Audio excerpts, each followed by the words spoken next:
Right, good afternoon, everyone. This is Diane Richardson with this week's Link for Growth TV show in South West Hertfordshire. We've again got another big and packed show for everyone. I'm joined by a team of local Link for Growth community builders. Um, First of all, Alex is here, so hello, Alex. Welcome back after a week off. Thanks for having me back, Diane. Hi, all the viewers. How is everyone?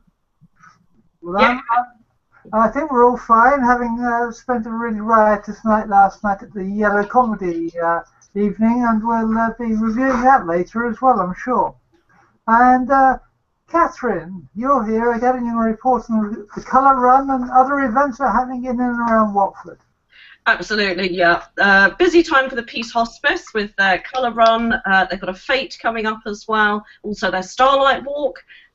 There's also a fashion show coming up for Demand. Various things coming up for the Michael Green Foundation, and the Audentia Awards coming up as well. More on that later. Okay, well that sounds absolutely packed. We're hoping to be joined by Neal and Chris. Neal's having some technical problems, so he's just fiddling around with his PC at the moment, and he should be with us shortly. And Chris has actually travelled back in time, or planned to travel back in time, and obviously the 4G connection isn't quite working yet. So it's only got another, I don't know, 80 years to catch up with us, or 70 years, because he's going back to the 1940s experience down in Bushy. So we've so Alex, we've got some big news on the events that are happening in and around Watford to do with Charter Place. Yeah, that's right, Diane. For anyone who doesn't know, we all knew that the Charter Place was being redeveloped, and this week the government have approved the compulsory purchase, which was placed by Watford Borough Council last year. For anyone who doesn't know, compulsory purchase orders allow local councils and boroughs to effectively bypass the need for the consent of the landowner to sell land. So Watford Borough Council said to the government, we want to buy this land. In return for compensation, they say to you, we're buying this land. It's been approved. So the project to redevelop Charter Place is one step nearer. The project itself looks great, about 500 jobs at the actual construction phase, and then about nearly 2,000 in the kind of once it's completed with retail, catering and leisure jobs once completed. So lots going on, really. Okay, so how long will it, from the government approving the compulsory purchase to the actual compulsory purchase coming into effect? Roughly how long was that time frame? Not particularly sure. Yeah, what I'll do is I'll get back to you on that one. It wasn't in the article. The article that I read was just quotes from various members of Into and Dorothy, chair of the council, but nothing on time scale yet. But I imagine this will start ramping things up now. Yeah, so every day you go through Charter Place now, it looks as though it's ready for refurbishment. It's kind of a place that liquid paint is no longer going to fix, is it? Yeah, Topshop are the latest ones to have moved out. They've now got a store at the bottom end of Into, I believe. I saw that last night. So they're slowly moving out. So I believe the only two ones left are Argos and Wilkinson. So once they move and everything's all sorted out with them, people will be able to builders will be able to move in and sort out what they're going to do. Oh, good, good. And I understand that Watford Council are planning to offer Wi-Fi in the High Street and the town centre. And Alex, I think you got some more information on that for us. Yeah, this broke yesterday. This is news that Watford, as you say, Watford Borough Council are installing Wi-Fi into the town centre and all their community centres, which will enable us to do things like the road reporting without the need for all these 4G problems. Because if we have Wi-Fi in the town centre, no real idea of where it will be. So I'd imagine it'll be in and around the market, because obviously Into have got Wi-Fi in the Into centre, so that's that area covered. So it might be up to from the pond down and around in and around that area. So it'd be really good.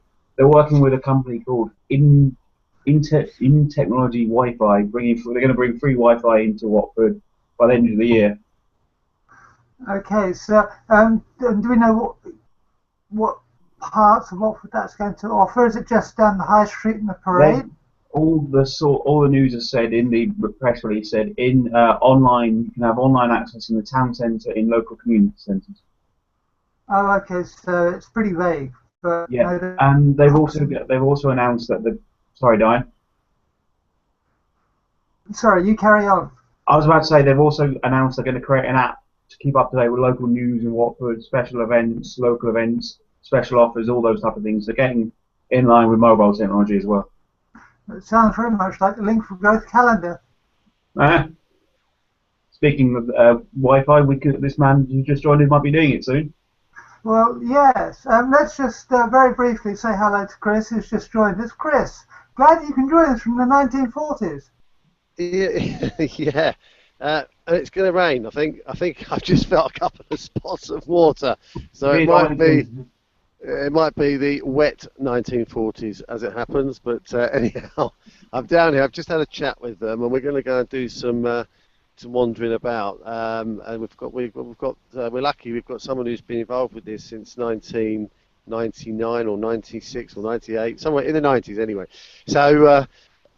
She knows all about what's going on down here and kind of is the guru, as it were, of what's happening. Now, this is only like, I don't know, 2 miles from the centre of Watford, mile and a half.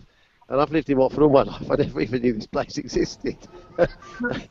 And she's basically said to me, that's what they all say. So we're going to be doing some good work this afternoon because we're going to be sharing something that's a well-kept secret, it seems. Well, good. Okay, we'll look forward to hearing more about that later. And Neal's also managed to join us and obviously sorted out his IT issues as well. Neal, come and say hello. Afternoon, how is everyone? Fine, thank you. So you want to talk about the sport and one or two other local initiatives, green initiatives that are happening. Yeah, so no big transfer news this week, but we have some news about friendlies for Watford before the big Premiership kickoff, and some news about the ground. And I'll also be talking about Beat the Streets, which is a new fitness initiative launched in the town. Okay, that's great. Okay, so let's quickly go over some of the Link for Growth stuff that's happened in the past week. Last Saturday, Chris, Alex and I were in the market talking to the local traders once again. And then Alex hosted a Link for Coffee event at Reason on Monday, so quite a busy first part of the week for you, Alex. And then I hosted the Link for Drinks event in Rickmansworth on Wednesday. And finally, Catherine, it was your turn to host an event on Thursday. And host I did, to all 4 of us. Yep. Sometimes that's how it goes. Sometimes, though, isn't it? Well, it was a quiet week, but it was still fun packed. Yes, yeah. And Chris, you were out and about on Sunday, I gather, walking the streets as part of the Beat the Streets initiative that Neal's going to be telling us about later. But the thing you noticed on your travels was that there were 2 craft markets on the same day. Yeah, it has to be said, I didn't just stumble on those. I was actually mapping out a route of this Beat the Street. So I sort of checked out all the different check-in points, and I wandered into Castleberry Park and had forgotten that Neal had told me that the Little Fox Market was on, so that was a pleasant surprise to see it there. Took a few pictures, and then I wandered around at West Watford and up into the parade. Well, not the parade, up into the High Street there to see what was happening with the regular market, because it was the first time that they'd actually traded on a Sunday. So I wanted to just check it out, see how they were faring, and some of the actual market stalls were open as well. So it was interesting. Was it a good turnout? I wouldn't say it was a good turnout. I would say that the High Street was quite busy because it was quite nice weather actually, but somehow the Newmarket seems to make even good weather bad. It was very cold in there, and people were sort of in almost bikinis in the High Street and in coats in the market. So could be used for cold storage, one would suggest. Okay. And all of us actually attended the Yellow Comedy event last night, as we alluded to, and I gather, Neal, the photo of you doing your laughing has been very, very popular. Yeah, absolutely. People seem to not know whether I'm laughing or just really stressed. But yeah, it was a fantastic night. First of the yellow comedies at Reason Coffee Shop, and we're glad to announce there's going to be 4 more. It was a interesting lineup. There you go. There's me. I do look like I'm a bit in pain, but I was laughing at one of the acts. In fact, Really? I was a bit too embarrassed to watch what he was doing, so I was laughing into my hands. But it was fantastic. It's great fun. Okay, good. And I gather you've got a couple more of those events coming up shortly. Yep, next one is on July the 3rd, and there'll be one at the end of the month. And we haven't got any lineups yet, but they should be good lineups because it'll be people practicing for their Edinburgh Festival, so Edinburgh Fringe Festival gig. So really looking forward to those ones. Okay, that's great. Okay, Chris, can you tell us more about the 1940s experience, please? Like, are you in your mob suit or something? Can I tell you about the 1940s place? The answer is a short no. However, I do know that this is the old US sort of army place that they had here in Bushy, and what they've done here is they've sort of kept all the old buildings, and I'll just put it on the front camera so you can see some of this stuff. I'm going to go and talk to some people in a minute. But you've got like the Naffy. I'm not quite sure about the name.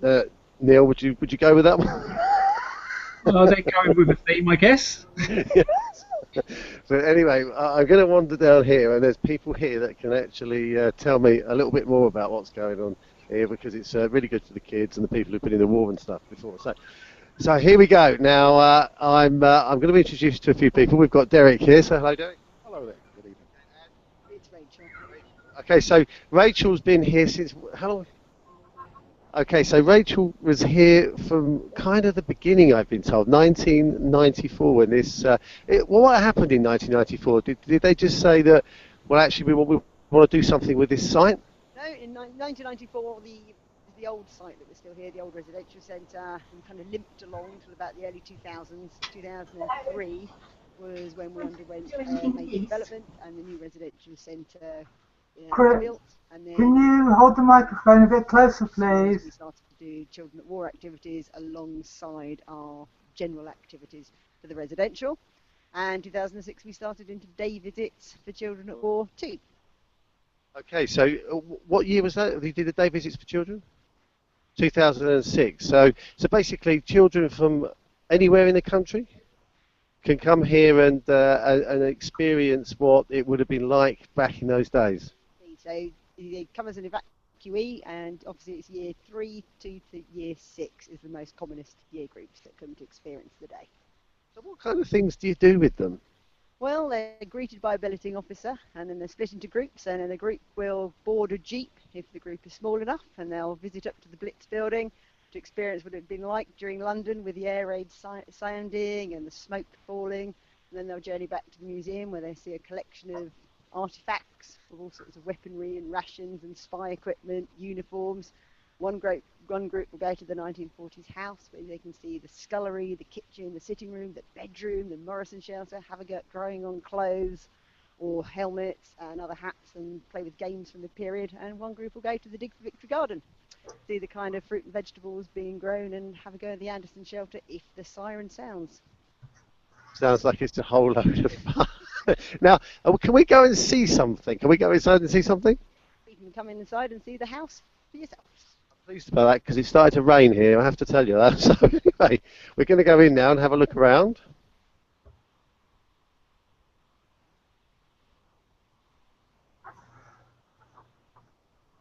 Okay.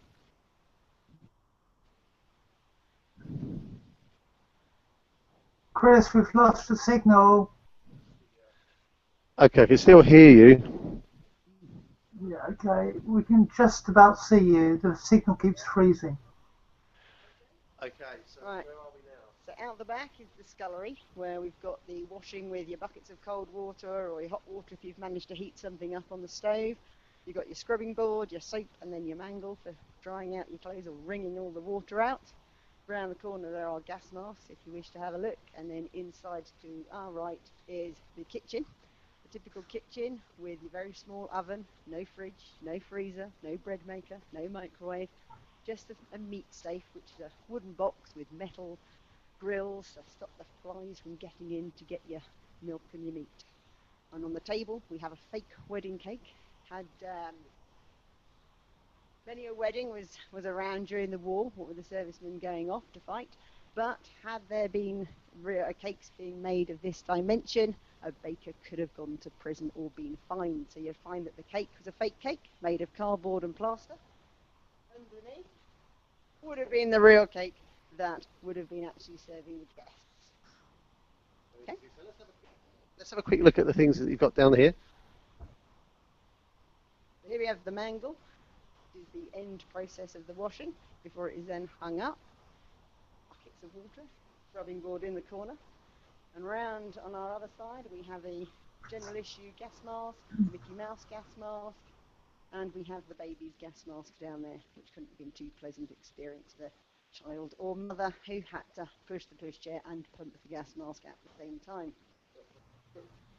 And do you have an Anderson shelter here as well somewhere, do you? Garden, which we can either look at through the window if it's raining too much, or go out and have a look. Should we go and brave the weather?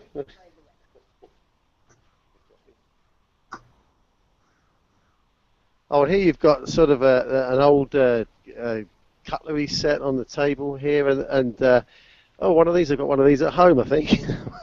Have a gramophone there, and some old 78s. They look like on there, are they? Yeah. So yeah, it's very interesting here. It's a little bit different to the modern digital world that we live in. That's for sure. I suspect the kids have a bit of a what's that? They say, what on earth is that black thing on the table there? What is that? Okay, let's go and have a quick look at the Anderson shelter then, after you guys.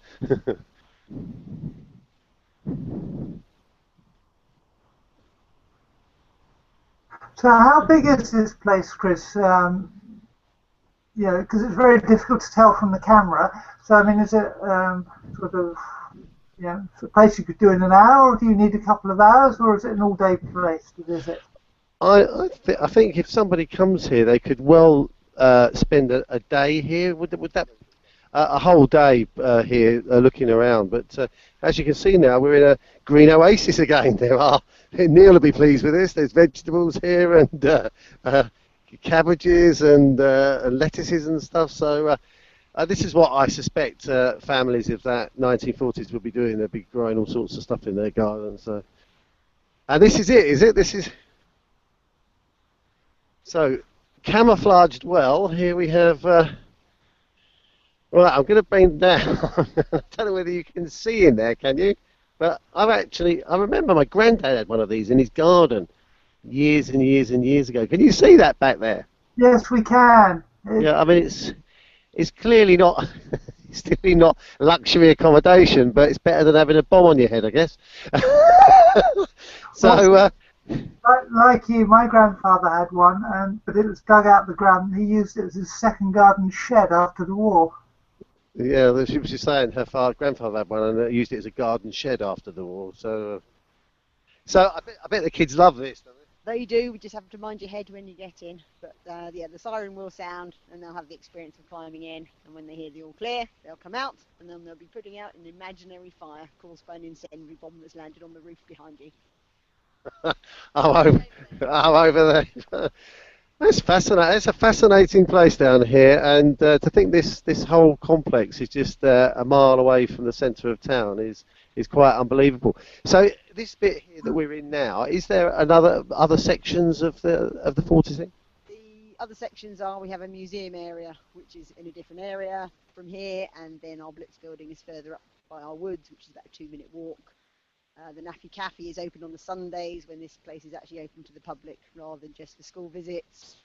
And then we have our residential centre, which schools and youth groups also come and use at weekends or during the week. So I looked at your leaflet. People can come here on the last Sunday between 10 and half 4, is it? And it's £5 for adults and £3 for concessions and children, yeah? That sounds about right.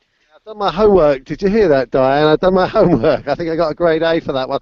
Okay, well, we're going to let you get on. I know you've sort of finished for the day down here, so thanks for showing us around. It's absolutely amazing, and we'll get your website up on on the TV show as well, so that people can know where to look for you. All right. Thank you very much. Yeah. You're welcome. So thank you very much for showing us around. Take care. Bye now. And if you are interested, the website is www.fortisexperience.co.uk. That's www.fortisexperience.co.uk. Okay, from looking at the past, we're now going to look at the future. Neal, I gather you got some quite a lot of green news for us in terms of there's an electric car scheme and taxi service about to be launched in Watford. Yeah, so this week in the square was being used in front of the shop, which is good to see because it's not used enough, but there was a display of some green initiatives that the council are helping towards. One is the e-car club. So if you don't own a car, or if you need an extra car, you can join this car club and you can hire an electric car for just £5.50 an hour. There is also daily rates. Now, what works out really good with the electric car is once you've got one, the running costs are much cheaper than hiring a normal fossil fuel car. So it's actually cheaper than running a normal car, so that's great. And also, if you're travelling to London, you don't have to pay the congestion charge, so that's a great initiative. You can get information about the town hall, and the cars are based at the town hall. Okay, and can you only charge up at the town hall, or? No, they give you a map with all the charging points that are available, and you can even charge them at home in a normal 13-amp socket if you have a drive or a garage. So if you've got it at home overnight, you can charge it up. But they do a good mileage now, these things. They do about 100 miles. So okay, it may not be the perfect solution for a end-to-end of the country, but if you need to get around the London area for a day and you just need a car to get to a meeting or something, it's an excellent option. Okay. And it may be the off-season, but Watford Football Club has still been busy with some news recently. Yep, so Watford Football... Sorry, just need to go back. There was one other little thing on the electric cars. Well, it's not a little thing, actually. It's quite big. On the electric cars, the other side of it was we now have 2 electric taxis in the town by a company called eBlue. And you're going to start seeing electric charging points popping up around the town, at the junction, at High Street Station, and all other places. And they are making their cars available for taxi drivers who want to drive an electric taxi, available to hire, already kitted out as taxis. So it's an easy way, if you're a taxi driver or want to become a taxi driver, of getting into some clean transport. And great benefit for taxi drivers, once the hire costs are done, it's only 2p a mile you're paying. So again, it's a good option and people should be doing it. So on to the sport. Yes. So what could have been... No problem. So yeah, Watford have been busy. No major transfer news this week. A reserve keeper extended his contract, which is good news. But in the stadium, there's a lot of work been going on. So at the end of the year, we were told that there wouldn't be any upgrades to the stadium for the Premiership, and now they've changed their minds. So on Tuesday, we got news that the new Elton John stand is having an extra 700 seats added to it, as well as the refurbishment of the inside. And then a couple of days later, we got news that the northeast corner is going to have another 400 seats in it. So that's going to bring the capacity up to 21,400. So that's really good news. And they'll also have to do some upgrades to the stadium because of the Premiership rules, which means we're going to have some nice flash things like flash advertising boards like you see on the television where the messages going round, rather than the old-fashioned ones we have right now. Okay. So that's in the stadium. Pre-season friendlies have been announced this week too. So we had heard about travelling to Wimbledon away, and now we know we're travelling to 2 German clubs just before the season starts. I will try to pronounce these names better than I did the other day, if I can find my news. Sorry, here we go. So they are League 2 teams in Germany, and one is Eintracht Braunschweig and SC Paderborn. Now they're League 2 teams, so the idea would just be to get a run out, and it's a fitness. Often in the friendlies they don't go for anything too competitive because it's more about fitness, and apparently they're looking for another team in Germany to play. These pre-season tours are always well attended by fans, and they're always good fun. I've been on a couple myself, so if anyone is looking for a summer holiday in Germany, July is your time. Watch Watford. Okay. And what other sports news do you have for us? So, in sports news this week, it's sports news in a way, but ex-boxer Bob Williams, who's now a firefighter, has decided he wants to give something back to the community, and he set up a Box Clever Academy in Leavesden Green Community Centre. It's a scheme to help get kids off the street and teach them some discipline through boxing, and the reports are that their school attendance is better, their school results are better, and everyone benefits. So that's a great initiative, and it's great to see other people in this community wanting to give something back as well. So we'll move on to cricket. So local cricket news first. Langleybury reached the semi-final of the Watford Observer 14-14, joining Abbots Langley. That's the first time they've been there for 5 years, so that's really good news for them. And they did it by thrashing West Herts by 9 wickets, so bad luck to West Herts. And Radlett keep their winning streak back up after the little blip they had, and they're keeping pressure on Harpenden at the top of the league. Unfortunately, 2 other local teams, Hemel Hempstead and West Herts, are both currently bottom of their leagues, so they need to up their game a little bit. In contrast, Kings Langley have kept their fine form going and are now climbing back up the table. That's the cricket news. Apart from the international, Steve Finn starred in England's record score, one-day score against New Zealand. The record score was 408 for 9, and Steve Finn, local boy, got 4 wickets. So it's great to see him getting back near to his best, because England nearly ruined his career by trying to change his action, and much to the disappointment of many locals, because he's an excellent bowler and he should be a regular appearance for England. So, slight addition to late news is Callum Shinkwin, the Bushy golfer, who is a member at Moore Park Golf Club nowadays. He came 13th in the Northern Masters. That's his second best ever result. And actually, it's his biggest ever payday, because it's a much larger tournament than he came third in, the Turkish one. So he got a big payday of over 20,000 euros last weekend. So congratulations to Callum. Looks like he's climbing up the rankings, and let's see if he can start knocking on the door of the main tour. Well, that's good news indeed, because of course Hertfordshire has quite a strong reputation for the golfers, doesn't it? What with Nick Fowler in the past, I know he came from Stevenage, but and he's not the only one, is he? No, yeah, that's right. What Hertfordshire is renowned for its golf. There's so many local golf courses that have had famous people playing, so I can't name too many. And some very famous tournaments have been invented locally as well. Yeah. Okay, and slightly, keeping on the sporting theme, but if you want to get involved in some sport rather than just watch it, you've got news on the Rediscover Watford cycling tours. Yeah, so Sky Ride is coming back to Watford this year. It's been very successful the last couple of years. They have guided tours, so it's a safe cycling environment for people who are worried about cycling out into the middle of nowhere by themselves, and they are based at the Cycle Hub in King George Playing Fields in West Watford, and the first one is on this Sunday, June the 14th, 10 AM. That's a 20-mile ride, so you need to be a fairly fit person to do that, an experienced rider, but they also have a 5-mile ride at 2 PM that is open to everyone, children as well. They are very good. I know lots of people who do these things, and they can't praise them enough. They're well organised. They've been doing it for several years. They know what they're doing. So yeah, get along and get your bike to the Cycle Hub. They'll do it up for you. They'll renovate it for you and get cycling. Yeah, thank you for that. And I know that Chris and I I first came across them. I think Chris did at the same time, just before Christmas, when one of them was riding on the parade down outside the Langleys on a kind of stretched bicycle contraption. Do you remember, Chris?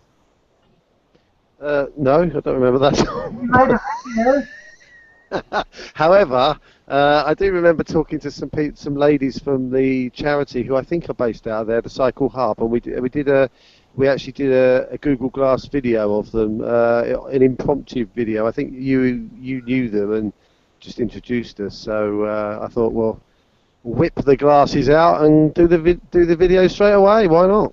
Yeah. So, of course, if you want to, the big street initiative that we've kind of touched on at various points, If you want to get involved in the in that, you can and join the Link for Growth team.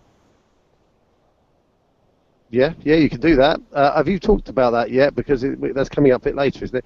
I just want to add one thing, actually, before we go on to that, perhaps, is that there's a table tennis charity in Watford called Urban Table Tennis. And last weekend there was the under-15s national championships, and the Denise, one of their players, won the gold medal at that national championship. So she is the England #1. And there's a young girl there who's, I think she's 12, and she got bronze in the under-13s, and they also picked up a bronze in the doubles. So we've got some real talent in this neck of the woods. Oh, that's good to hear. That is good to hear. But yeah, the Beat the Streets.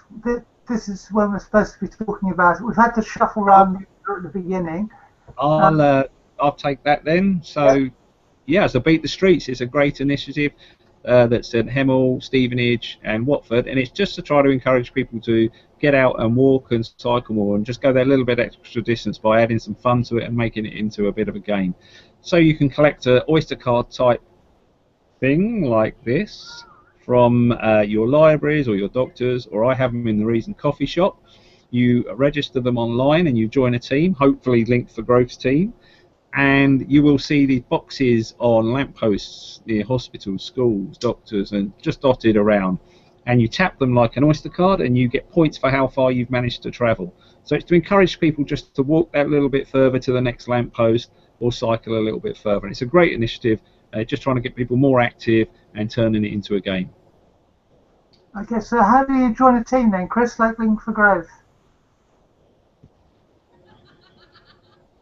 So to do that, basically when you register the card, there's no email confirmation or anything. Basically there's two numbers on the card. On the front of the card is the card registration, which is your user ID, and on the back of the card, just above the signature or just below the signature strip, there is a confirmation code, which your validation code. So you just get both of those in with some basic details about yourself. And when you say you're in Watford, you're doing the Watford one, it pops up another box which allows you to select a team from a list, and Link for Growth is in that list. Most of the others are schools, actually, and all government initiatives. There are very few businesses that are registered, because I think the issue they're having is that you've got to have 25 people to constitute a team. And where you've got a school of 1,300 people or something, they've got 920 participants. So guys, we've got a lot of peddling to do if we're going to get anywhere near their scores. We're currently ranked 106 out of about 112. Well, so somewhere to build from. Yeah, we'll be sub 100, I believe, after the weekend. So that's how you do it. It's all quite straightforward. It's a bit of fun, but I do believe that it'll really, it gets people sort of working together. It's a real good initiative for that, on something that's really important, which is getting people to do a little bit more active in their lives. So. Well, that's good. Okay, Neal, I gather you've got news of the. Last week you told us about Eileen's Nepal Fund, and you got some more details of it, about the amount of money raised last week and targets and stuff like that this week. Yes, so Eileen's keeping her bring and buy sale going, and she's now up to £175 raised, and I found out the total she's aiming for is £500. So that's well done to her, and great that people are donating their stuff to be sold for the Nepal Fund, and I'll have news of the next event as and when. Okay, that's great. Catherine, I gather you've got lots of news about what's been happening last week, and we're going to start with last week's colour run at the Peace Hospice. Absolutely, yeah. There's a few things going on for the Peace Hospice at the moment. There we go. The colour run last week, it was 400 entrants, one of whom was Marek Raychek. You can see him there on the left of the screen, covered in coloured powder. Everybody had a really good day. It was held in Aldenham Country Park and raised an incredible £10,000 for Peace Hospice care. So well done to everybody who dashed around the 5K trail and got covered in lots of coloured powder along the way. It's the first colour run that's been held in Watford. So well done to everybody there. Okay. And the other Peace Hospice are also still looking for people to take part in their Starlight Walk later this month, or like next month, I should say. Indeed, yeah. Saturday the 11th of July at 9 p.m. Yes, you can still register online. I think you can even register on the night as well from 7 o'clock onwards. It's £25 for adults, £16 for children. They do ask that you raise a minimum of £55 to cover their costs. But it's a fantastic night. You can either do 6 or 13 miles around the streets of Watford during the night amid a celebration on the streets of fun and entertainment, performers with a real party atmosphere going on. So do register if you fancy that. Okay. And Monday there's there's Peace Hospice Fete as well, so they're quite busy. Very busy, yes, very busy time for them. Summer Fete on Sunday the 28th of June, 12 till 6. Whatever the weather, it will be a fun-filled day. They're holding this at the Sun Sports Postal Ground and Social Club, I say, on the 28th of June. There's going to be lots of stalls, crafts, entertainment, children's rides, family fun day. It's only £2 for an adult, £1 for a child. No excuse for not turning up and having a really good time. There'll be lots and lots of things going on, including a raffle drawn by Batgirl, Spider-Man and Supergirl. So it's worth going just for that. I'm sure it is. It sounds like a lot of fun. Slightly more perhaps up our market is there's a fashion show on Monday evening by Demand, the Watford charity. Indeed, yeah. Something a little bit different. Fashion show, and say it's Monday 15th of June, 7 till 10 in the evening. The invite seems to be for ladies of all ages. It's going to be held at St Michael's Manor. They're sponsoring the event by generously donating their venue for the event free of charge. They're going to be showcasing clothing from a range of high street stores, and they're all going to be for sale at reduced prices afterwards. Proceeds going to Demand, who are involved with the design and manufacture of disability based in Abbots Langley. Great.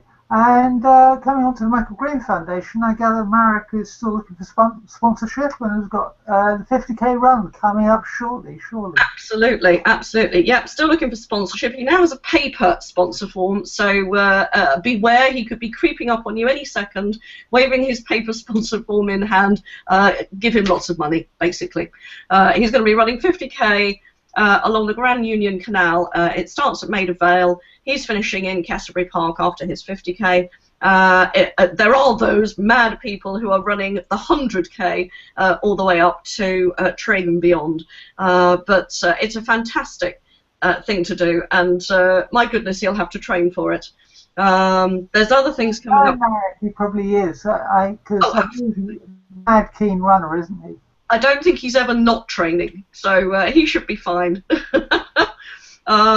Other things coming up for the Michael Green Foundation. Tanya is holding a boat party. It's a cookery party with Caroline Byrne of the Pampered Chef. This is an invite-only affair, but proceeds being donated to the Michael Green Foundation. Very kind of everybody involved. Varsha Khatri is holding her yoga workshop day this coming, not this Sunday, week on Sunday on the 21st. There may still be some places available for that. That's being held in Harrow, Sunday the 21st from 9:15 till 12:30. I'll post the link for Eventbrite if anybody wants to join in with that. And then, of course, we have our Comedy and Magic Night coming up in September, which I'm not going to keep pushing too much. It's still a long way in advance. Just save the date, 26th of September. It'll be a night of fun, comedy, magic, and goodness knows what else. Okay, so, and the other thing is the Mayor is looking for nominations for the Audentia Awards. Indeed, yeah. This is something that happens each year I think it's organised by the council and the elected mayor of Watford, the Audentia Annual Civic Awards. This is the 12th year that they've done this. It's a special way of celebrating local people who go above and beyond and who have made an impressive personal achievement. The awards ceremony is a glittering affair that takes place at the Watford Coliseum. They're looking for nominees, basically. So, again, I'll post the link online. There's a simple form to fill in. You need to nominate people by Tuesday, the 7th of July. There's various categories, including volunteers, charitable groups, disability awards, and sporting achievements. So that's something pretty exciting coming up. Well, it sounds good, and I know that this has been running for a few years now, and quite a few people who have won it in the past have won it for really deserving achievements, for local charities. So hopefully people will nominate their people they think are deserving, and as some sort of reward for all the hard work they do in the charity. Absolutely, yeah, above and beyond the call of duty. Local charities, right. Okay, so this week, moving on slightly to something completely different. This weekend sees the start of a Real Ale Festival on Saturday and Sunday at the Fox and Hound, starting at 1 o'clock in Rickmansworth, which is where we hold our Link for Growth drinks. And they have 15 real ales. They're going to have a big barbecue. Hopefully the weather will be good because they've got a beer garden. So, hopefully everyone can sit outside in the sunshine. So if you fancy a pint of Mr. Squirrel, any of these appeal, just shout out Mr. Squirrel, Jack Black, Lock Keepers or Fiery Fox, or indeed many more beers, then call in on either Saturday or Sunday after 1 o'clock. And as I said, the Fox and House is in Rickmansworth High Street next to Marks and Spencer's. Alex, I gather you've got news of an event where the Waterways Experience are taking place. Yeah, that's right, Diane. Sunday this week, so that's the 14th, Waterways Experiences are holding an event at Woodall Farm in Hemel Hempstead, based just near the station, I believe, not 100% sure, between 11 and 5, and it's a family fun day. Free entry. It's been organised by Wex themselves, so they've hired all the stalls and got all the barbecues, and it's just a family fun day, similar to the other ones Catherine was just mentioning. So yeah, come along and raise some money for Wex and have a good family fun day, and hopefully the weather will be quite nice. Okay, so will one of the boats be sort of there? Is it next to the canal? I don't think it's near the canal, but I'm not particularly sure of the area, so I'm not sure. But basically, any funds raised go to Waterways Experience. Yeah, all the money raised will go to Waterways Experiences. Great. Okay, something slightly different. The Watford Association of Magicians are holding a magic evening on Tuesday the 16th at the Hall Bricket Wood Social Club on Oak Avenue in Bricket Wood, which is over towards St Albans. Entrance is free, but this is going to be an evening of close-up magic. So, as they say on their website, it's time to put your cards on the table. So if you are interested in magic and everything, because it is open to the public, entry is free. Lee Bell, a Link for Growth subscriber, has taken part, and indeed Chris has interviewed Lee using the video glasses in the past. So he's entered in the competition. It should be a really fun night out if you like that kind of magic and are interested in those sorts of things. On top of that, we have the wine tasting coming up again on the 9th of July at the Reason Coffee Shop. Most of the tickets have already gone. I know Chris sold 2 more this morning, so we're literally down to the last 1 or 2. The money that is raised is going to help put people through the Thrive program run by Tanya here in Watford, to help them think about new ways of tackling issues and problems and concerns. Tanya gave me an interview a couple of weeks ago, and you can find the more out about Thrive on the Southwest Herts TV channel. Okay.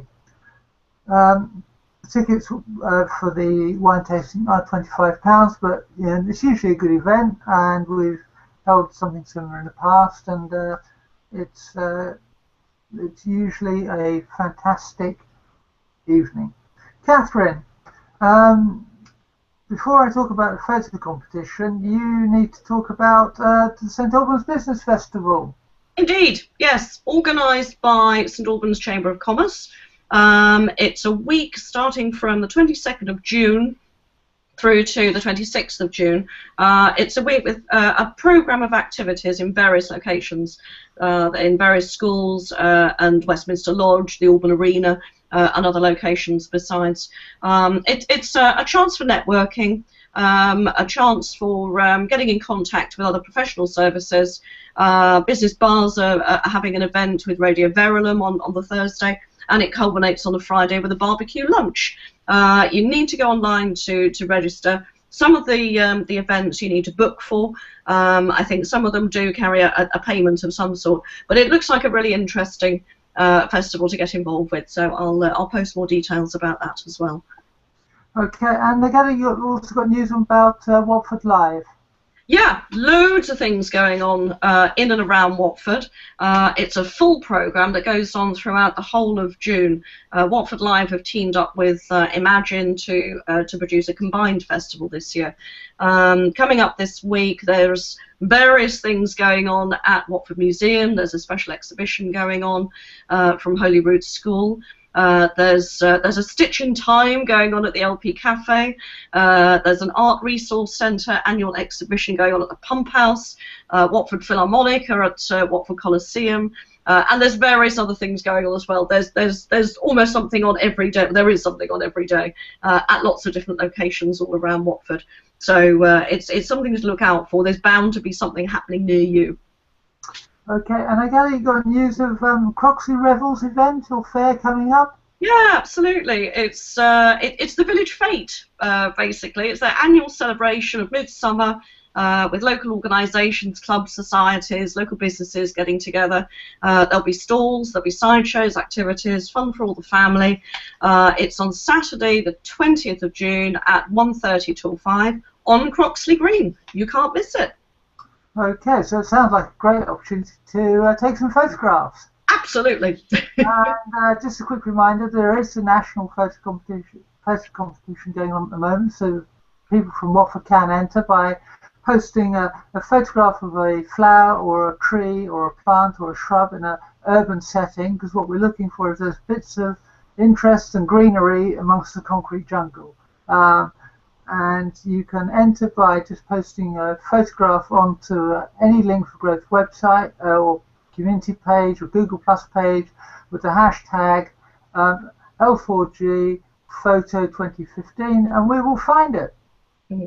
And the other thing is, we're still looking for people and photographers who are interested in taking part in the photography splurge. Now, I called it photography splurge, but actually we are inviting artists to take part as well. And the idea is that we all record what is happening in Watford on Saturday the 4th of July.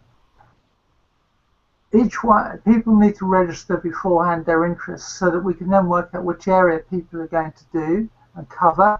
And then at about 4 o'clock everyone meets up at Reason Cafe. We work out what are the best 80 pictures, drawings, photographs. People can print them off, frame them at their own cost. And then what we've done is we've agreed with Rebel Pebble that these 80 photographs, drawings, paintings and everything that are done on the 4th of July will be hung in Rebel Pebble for at least 2 weeks from a fortnight later. They will take a commission of a third, but there's no hanging fee. So it's a great way for you to start selling some work if that's what you want to do. Great way to show your talents off to other people. And it should be a lot of fun, as well as proving to be a really interesting historical document. Okay, Catherine, I gather you've been out and about tasting and testing a few of the restaurants in Watford. Well, actually, I was spoilt for choice of things to review this week. If anybody followed my movements on Swarm or Twitter last weekend, you'll see that I did a tour of most eating and drinking places squeezed into a Saturday evening's entertainment. So the one I'm going to focus on actually is Bill's, which is in Lower High Street. Saturday afternoon, we were walking past it, and we happened to actually spot 2 spare seats, which is the first time I've seen 2 spare seats in there. It's a place that's become quite well known as a thriving little hub of foodie delights. It was absolutely packed and spilling out onto the pavement. Bill's is a place that started in East Sussex a few years ago as a greengrocer's. They added a cafe onto the greengrocers. People liked it, and they liked the fact that it was fresh local produce that they were using, cooking for people who really enjoyed it, and they were nice to customers because they wanted the customers to come back. And that same ethos has sort of carried on through throughout the Bill's chain now. There's one in Watford, there's one in St Albans. I think there's actually one in Berkhamsted as well. But it was a lovely, lovely couple of hours that we spent there. A very varied menu, something for everyone. They even did kale chips on there. I've never seen kale chips on a menu. And if you haven't had them before, try them. But what are kale chips? Okay, well, you know kale, it's a green leaf. Yes. You chop it up. This is one of Varsha's recipes, by the way. I just thought I'd throw that in there. You chop it up, so you've got sort of 2 centimetre square leaves, put a bit of oil on, bit of lemon, bit of salt, put them in the oven, and they come out crispy after about 10 minutes, and they are beautiful. Just a different way to use kale. So it was a good, healthy meal that we had there, and the service was absolutely fantastic. They're doing an offer at the moment whereby if you go and have 2 main meals, you can actually get a jug of Pimm's thrown in free of charge, and that offer is running till the end of June. So go along, enjoy. Well, it sounds as if crisps might be a better description, but we'll leave that quibble aside. Because I've got some news for us about Link for Growth, and as a start of a new event in a new part of the district. Alex. Alex, sorry, you're still on mute. Alex? Sorry about that. I'll start again. I thought I'd unmuted myself. Yeah, on Wednesday, Chris and I met up with Meena Patel and Eric Bishop. Meena runs Shonen Boutique, and Eric Bishop is the councillor for the area of Carpenter's Park. And we met him in the coffee shop down in Carpenter's Park called Perk Coffee, and the idea was to kind of get to know each other and then get a date set up for a Link for Coffee event there. So the event's gone live today. It is on the 2nd of July. That's the first Thursday of the month, and starts at 9:30. Okay, so what's the name of the coffee shop again? You dropped out when you said it. Perk Coffee Shop. Perk? Perk. Okay, that's great. So, and that's in the parade of shops in Carpenter's Park, and not the parade of shops in South Oxley, isn't it? Yeah. Okay, Chris, I gather Bishop is also, who is the new leader for Three Rivers District Council, also spoke to you about his plans for his year in charge, as it were. Yeah, Three Rivers Council have been blessed with some very active chairs of the council over the last few years. Les Mead, a chap called Chris, who's just basically stepped down, and Chris was incredibly busy. He did well over 400 engagements during his year in tenure, and Eric just isn't going to be. He just doesn't feel that it's worth chasing a tally like that. He feels it's much more appropriate if he uses his talents to somehow make a legacy which is going to go on beyond him. So his view is that he would like to try and engage local community organisations, local businesses, and try and sort of re-energise the communities. Now, I know another organisation that is doing that kind of thing is called Link for Growth. So when I spoke about this with him, he was, wow, this is already happening. I need to latch onto this. I need to get involved. And the coffee is, he lives on Carpenter's Park, so that's excuse me, one of the reasons why we went down and met him there.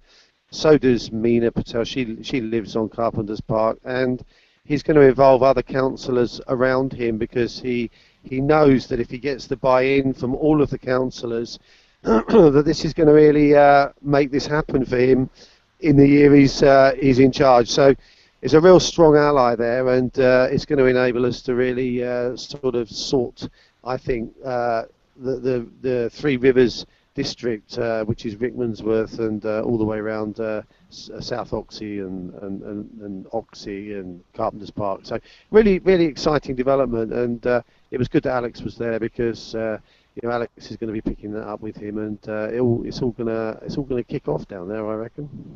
Well, that sounds like good news, and I gather that the lady who owns the coffee shop actually did some research on Link for Growth before inviting us along. Yeah, she'd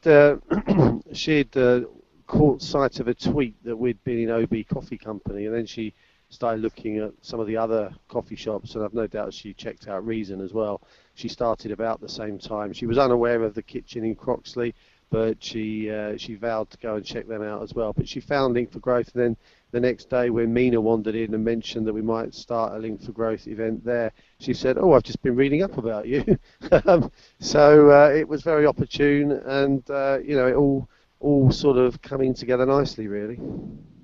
Well, that sounds really good. And other exciting Link for Growth news, which is really a national thing rather than a local thing, but it's worth mentioning here briefly, is Catherine and I, together with some other people who I know who work in the marketing and branding professions, are going to hold the first of a series of national Link for Growth TV shows on Thursday next week. As I said, the show's going to focus on branding and marketing issues, but as part of the wider activities of helping Link for Growth help local small businesses, because the idea is that we might analyse a large branding issue and then work out how it could be applied to smaller organisations. But this is just a small part of what Link for Growth is planning to do with TV around the country, isn't it, Chris?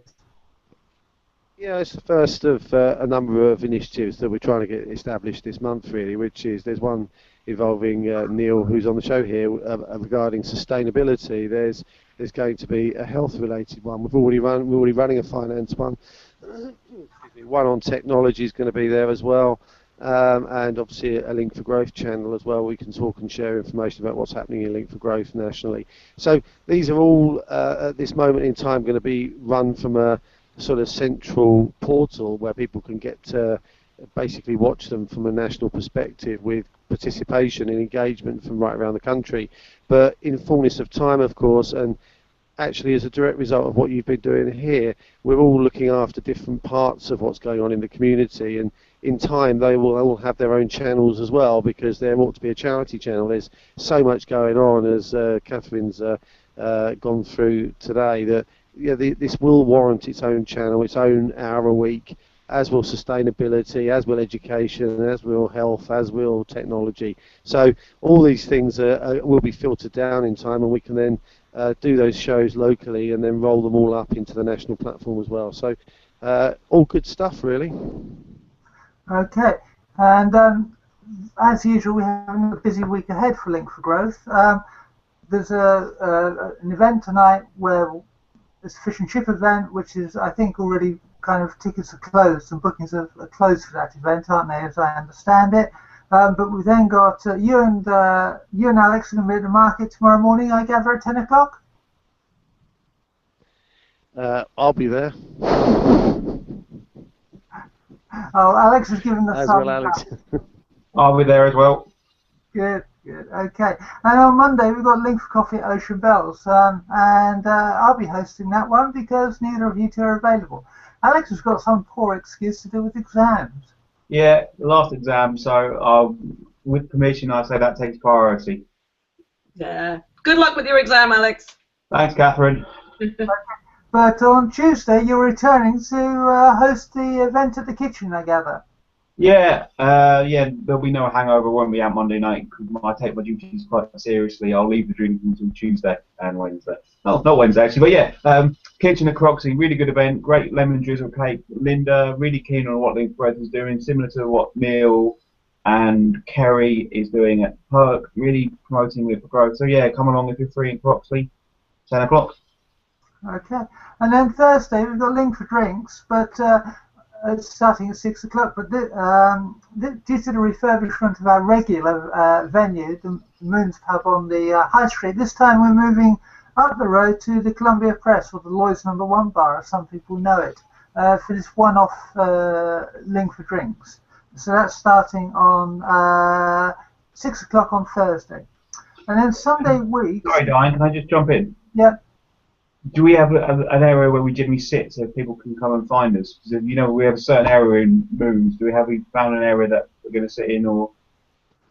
I think it's going to be nearer to the back, but the way I was going to plan it was whoever turns up first grabs a big table. I mean, there's several big tables out towards the back of the area, so that's probably where we will be.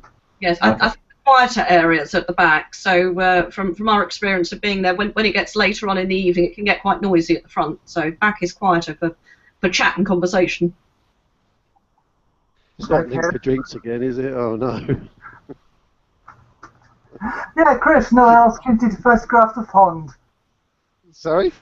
Another opportunity to photograph the pond. Yeah, I hope you caught last night. So I was trying to be creative. I almost broke my leg getting one of those, I have to be honest. Oh, very good. But you can tell us about the Link for Growth breakfast that's coming up on Sunday week, which is the first Link for Growth breakfast anywhere in the country, I believe. Sorry, can I just cut in very quickly? I've got to go. I've got a taxi waiting outside, so I've got to go. I'll see you all guys soon. Take care. Take care. See you. Yeah, the 21st of June, the first breakfast that we're having, hosted by Martin Wilmin, and I got a text as I drove over here from him that he's been talking to Richard Harrington. He asked if one of us could email Richard and invite him to that breakfast. He said to Martin that, oh yeah, that's that Link for Growth, Alex and Chris. Yeah, get Alex to email. Hang on, no, he didn't. Did he say Alex, or did he say one of them? I think he said Alex, to be fair. I don't think he did. Moral compass, Diane, adjudicating, what do you say here? Well, I think it's time that Chris did something, then you, Alex. Hey! I thought on the basis that you were sort of moving into this role, Alex, it would be a good idea. No. As everyone knows, the handover date is 6th of July, so until then you're still in charge. And getting wet by the sounds of it, climbing bush and it's starting to rain. Okay. No, I found this little place here, the Naffy Cafe, which I'm sitting under, and actually, Neal, I think you should use this backdrop as some of your photo shots because I think it's applicable. I'll have to get up there and check it out. I do know actually a couple of the Green Party members work up there. Yeah, it's worth coming up here. It's very interesting. Okay, well, has anybody got anything else to add? Nothing from me. No, I'm done for the day. Just looking forward to tonight's fish and chips. Yeah, I've got to go and order them. But we didn't do it last week. But just very briefly, there was a police constable, PC 271, who died recently, and his son actually ran and cycled all the way from Cromer to Watford for the UK Kidney charity, and it wasn't last weekend, it was the weekend before. We forgot to mention it on the show, but it was a cracking effort. He lives around Watford, so Dorothy was in the high street to sort of welcome him home, as it were, and a lot of people from Kidney UK were there, but it's worth a mention because that is no mean feat. 271 kilometres he went in total. So yeah, that's a long way. Okay, well, if no one's got anything else to add apart from after that, it's time to say cheerio. So we will be back next week with more news from South West Hertfordshire and Link for Growth. And so it's cheerio from me. Cheerio for me. Bye bye.